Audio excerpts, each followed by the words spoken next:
Halo teman-teman, saat ini saya share satu video. Bapak ini berani tegas berkata, hentikan fitnah atau tuduhan pelecehan seksual oleh Brigadir Joshua. Ini dia videonya, mari kita tonton bersama. Saudara, tentang isu penyebaran uang itu sudah di mana-mana. Apakah sekarang mereka sedang menerima termen pertama? Saya melihat Komnas HAM ini dari awal saya benar-benar ngikutin sepak terjang dia. Dari awal nih saya kuntit yang namanya Komnas HAM. Dan kata-katanya sampai sekarang dia tetap konsisten, dia membela komplotan. Berarti dia berkomplot dengan yang namanya Ferdy Sambo. Saya keras. Mau saya buka-buka buktinya, dia malu, saudara. Dia berkata Ferdy Sambo tidak terlibat di dalam pembunuhan ini. Sekarang buktinya, mengapa dia tidak malu?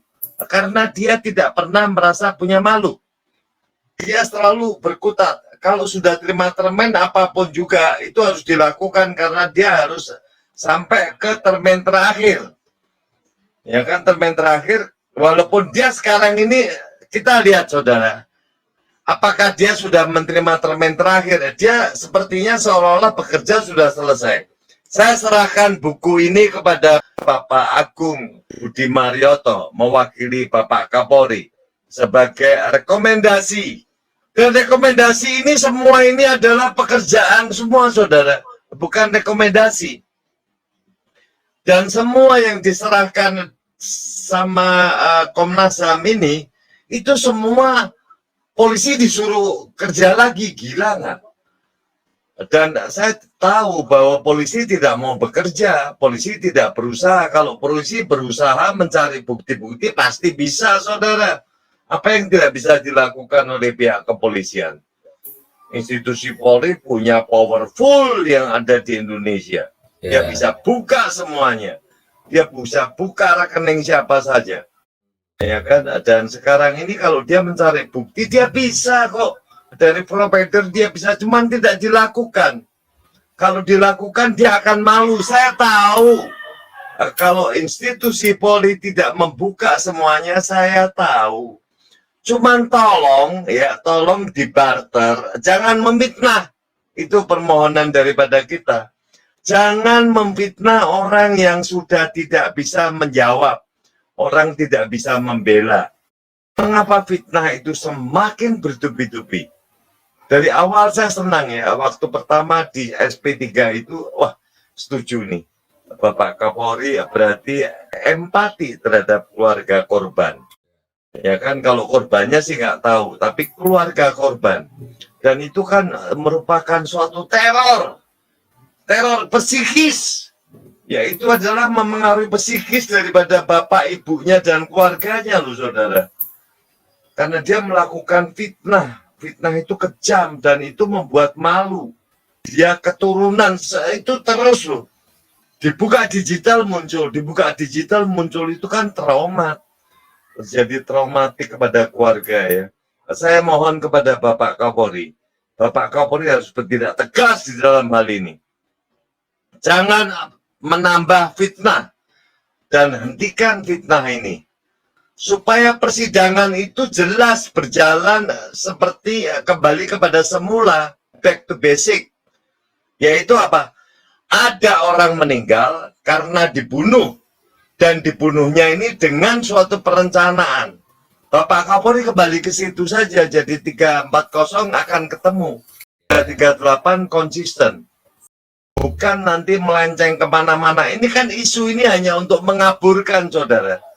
Untuk membelok-belokkan jalan daripada yang dilakukan oleh sekarang penegak hukum, atau yang melakukan hukum, mau membuka hukum secara jelas ya.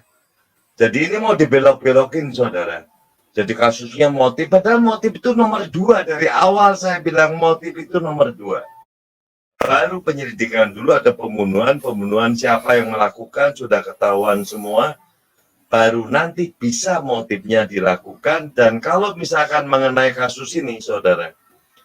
Soalnya kalau motif sekarang, kalau saya bilang, seperti isu di luar, Oh ya, karena Ferdi Sambo ketahuan bahwa dia melakukan sesuatu pembakaran di gedung kejaksaan. Karena takut kalau Joshua memberikan informasi kepada media. Atau dia melapor ke atasan. Nanti kalau dibongkar lagi ya, karena Joshua tahu bahwa dia menyembunyikan narkoba sekian ton. Berbahaya nggak? Oh, dia tahu bahwa peredaran kemarin judi online ada di tangan Ferdi Sambo. Geger nggak? Tapi itu kan isu, saudara. Saya nggak mau bawa itu. Itu sudah disebar oleh orang-orang yang di luar. Jadi saya kembali, Bapak Kapolri, Bapak Tim Sus, jangan menambah sakit hati keluarga. Kalau Bapak ingin supaya bersih juga, Bapak tidak ikut-ikutan memfitnah, hentikan. Hentikan fitnah memfitnah ini. Selidiki secara saksama mengenai hukum semestinya, bukan motif. Karena semua adalah asumsi. Baik teman-teman, tadi kita sudah menyaksikan, menyimak dan mendengarkan pernyataan dari Bapak Hendro Firleso. Terus terang saya salut dan bangga dengan Bapak yang satu ini yang tanpa ragu-ragu membuat pernyataan yang sangat tegas bahwa fitnah atau tuduhan pelecehan seksual oleh Brigadir Joshua harus dihentikan. Bahkan menurut saya harus dihentikan dengan segera. Memang kita tahu bersama Komnas HAM telah membuat rekomendasi dan telah diserahkan kepada Polri bahwa peristiwa pelecehan seksual yang tadinya diakui oleh Ferdi Sambo dan Putri Chandrawati, tempat kejadian perkara ada di Duren 3. Tetapi karena pernyataan mereka ini bisa dipatahkan oleh tim khusus yang dibentuk Kapolri dan pelaporan mereka atas tuduhan pelecehan seksual oleh Brigadir Joshua ke Polres Jakarta Selatan sudah secara resmi dihentikan oleh tim khusus yang dibentuk oleh Kapolri, maka lokus deliktinya atau tempat kejadian perkaranya berpindah dari Duren 3 ke Magelang. Dan ternyata fitnah dan tuduhan ini terus dikemas dan dikembangkan oleh Komnas HAM. Bahkan seperti yang saya katakan tadi, telah disampaikan rekomendasi kepada pihak Polri supaya ditindaklanjuti peristiwa pelecehan seksual di Magelang. Teman-teman, saya ingin memberikan penegasan bahwa rekomendasi dari Komnas HAM ini sebenarnya dari berbagai pihak yang memang sangat paham dan mengerti di bidangnya adalah sesuatu yang tidak masuk akal. Kenapa demikian? Saksi yang membuat pernyataan tentang tuduhan itu dari mereka-mereka yang telah ditetapkan sebagai tersangka. Jadi patut diduga untuk diragukan kesaksian mereka. Yang berikutnya, ternyata dari segi hukum yang bisa kita saksikan, mengerti dan pahami, bahwa kesaksian dari orang-orang seperti ini tanpa ada bukti atau alat bukti yang lain adalah sangat lemah. Sekalipun 1000 orang yang memberikan kesaksian, tapi kualitas dari bukti itu tidak tidak bisa diandalkan menjadi bukti yang sahih. Apalagi dalam konteks ini kita tahu bersama bahwa apa yang dilakukan oleh Ferdy Sambo dan Putri Candrawati bersama dengan beberapa tersangka lain, bahwa mereka telah berupaya merekayasa sedemikian rupa sehingga peristiwa ini tidak terungkap. Kita tahu bersama tempat kejadian perkara sudah dibersihkan, handphone Brigadir Joshua bersama dengan barang-barang lain sampai sekarang belum kita tahu bersama di mana letaknya. CCTV dirusak. Jadi ada persekongkolan jahat yang sudah dikemas sedemikian rupa demi menutup-nutupi supaya perkara ini tidak terbuka ke publik, dengan maksud dan tujuan supaya skenario mereka yang berjalan. Nah, model orang-orang seperti ini membuat pernyataan dan kesaksian patut diduga layak untuk diragukan. Berikutnya yang bisa kita renungkan dan pikirkan bersama, saya tidak tahu apa yang ada di dalam benak, di dalam hati dan pikiran Komnas HAM ini, karena mereka memiliki suara bulat bahwa perlu ditindaklanjuti pelecehan seksual oleh Brigadir Joshua, yang mana lokus delikti atau tempat kejadian perkara ada di Magelang.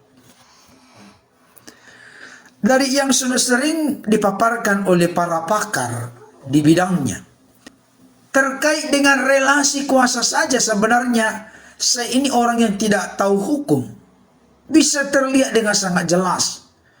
Tidak mungkin yang inferior bisa melakukan hal yang tidak pantas kepada yang superior. Dari brigadir melakukan hal yang tidak pantas kepada istri dari Kadi Propam saat itu, yang notabene Jenderal Bintang 2. Bahkan di sisi lain, kalau kita melihat dari pengakuan keluarga dari almarhum Brigadir Joshua, baik itu ayahnya Bapak Samuel Huta Barat, ibunya Ibu Rosti Simanjuntak, demikian juga dengan bibi atau tantenya, semuanya menunjukkan, memberikan indikasi bahwa Putri Candrawati bersama Ferdy Sambo telah dianggap oleh almarhum Brigadir Joshua sebagai ibu dan ayahnya. Bahkan di sisi lain yang makin membuat kita tidak masuk akal, bagaimana mungkin Putri Candrawati mengirimkan WhatsApp kepada Reza Huta Barat, adik kandung almarhum Brigadir Joshua, yang membuktikan di dalam isi WhatsApp tersebut yang sudah tersebar ke publik. Kalau kita bahasakan sehari-hari, luar biasa baiknya. Sampai ada gambar menyetrika pakaian seragam dari anak Putri Candrawati dan Ferdy Sambo. Luas sekali. Saya tidak tahu mau saya gaji berapa ini. Coba Bapak Ibu Saudara, kita renungkan hayati orang seperti ini. Bahkan informasi dari keluarga. Beliau juga yang belanja keperluan sehari-hari dalam konteks kebutuhan keluarga. Sampai sedekat itu.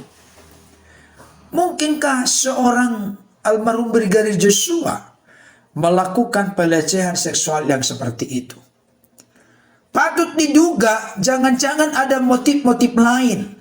Tapi ini yang selalu disodorkan, bahkan didukung oleh salah satu lembaga resmi negara, yaitu Komnas HAM, yang mana mereka dari sejak awal, seperti disampaikan oleh Bapak Hendro Pirleso tadi, Mereka tetap ngotot dan konsisten untuk memperjuangkan hal yang sama. Mereka sudah pernah membuat pernyataan seperti dikatakan oleh Bapak Hendro Pirleso, bahwa tidak ada keterkaitan antara Ferdy Sambo dengan kematian dari Brigadir Joshua. Itu mereka dulu berani mengatakan itu dengan lantang. Tetapi realita kenyataannya, justru Ferdy Sambo menjadi otak yang merencanakan semua ini, sehingga melibatkan hampir 100 orang anggota kepolisian yang sekarang ini sedang ditangani, apakah itu terkait dengan perkara hukum, apakah terkait dengan kode etik sebagai anggota Polri. Teman-teman semua dimanapun berada, saya mau sampaikan saat ini, saya tidak tahu dan saya belum menemukan, belum menyaksikan, mendengarkan apa yang menjadi argumentasi alasan mendasar dari Komnas HAM ini tetap ngotot supaya pelecehan seksual yang dituduh, dipitnah dilakukan oleh Brigadir Joshua di Magelang, apa sebenarnya menjadi bukti-bukti mereka? Pertanyaan berikutnya yang perlu menjadi sorotan dan perhatian bagi kita, apakah memang ada CCTV di rumah Ferdy Sambo Putri Chandrawati yang ada di Magelang di tempat kejadian perkara tersebut? Berikutnya, apakah ada visumnya? Ini menjadi penting. Masih banyak lagi yang perlu dibongkar dan dinyatakan melalui rekomendasi yang menurut saya persis sama dengan yang disampaikan oleh Komjen Purnawirawan Susno Dwaji. Rekomendasi yang kebablasan. Dan saya juga sangat setuju Komnas HAM menjalankan tupoksi yang sudah kebablasan, ibarat mobil remblong. Tidak ada kontrol, seolah-olah ingin mengejar target. Kalau tidak nanti patut diduga, jangan-jangan ini patut diduga, tidak ada konklusi kesimpulan. Jangan-jangan ada sesuatu di balik dari semua ini. Apalagi informasi yang sudah berkembang di publik, ada pembagian amplop coklat. LPSK sudah menyaksikan itu. Mereka disonorkan 2 amplop coklat, tapi mereka menolak. Mereka tidak menerima. Pertanyaannya yang menggelitik hati kita, apakah lembaga-lembaga lain ada kemungkinan di mana mereka tidak bersuara sudah menerima? Kita tidak menuduh, tapi Tuhan tahu. Saya melihat kesemerautan, keruwetan dari masalah ini. Oleh karena apa? Oleh karena sudah ada sifat watak karakter yang tidak lagi fokus takut akan Tuhan. Saya melihat orang-orang bisa membuat tuduhan, fitnahan, dan lain sebagainya. Oleh karena tidak lagi mengerti, menyadari, atau mungkin mata hati, mata rohaninya, intuisi bisikan hatinya, hati nuraninya sudah tercemar. Sehingga tidak lagi memiliki pertimbangan yang matang. Apakah yang kulakukan ini masih cocok, masih sesuai dengan firman Tuhan, kehendak Tuhan, keinginan Tuhan? Apakah yang kulakukan ini sebagai sebuah dusta, kepalsuan, atau justru sebaliknya menyenangkan Tuhan? Gak ada lagi pertimbangan demikian. Yang penting barangkali prediksi yang sedang berkembang saat ini tetap ngotot, bahkan disupport rekomendasi oleh Komnas HAM pelecehan seksual ada terjadi di Magelang. Dengan maksud dan tujuan ini terus yang disuarakan, ini terus yang diminta untuk ditindaklanjuti. Saya patut menduga jangan-jangan supaya proses dari hukum ini bisa bias, bisa lebih kendor, sehingga tidak lagi diterapkan KUHP 340, 338, 5556, supaya bergeser kepada yang lain sehingga hukumannya ringan. Atau kalau bisa barangkali supaya bebas. Ini yang terjadi teman-teman.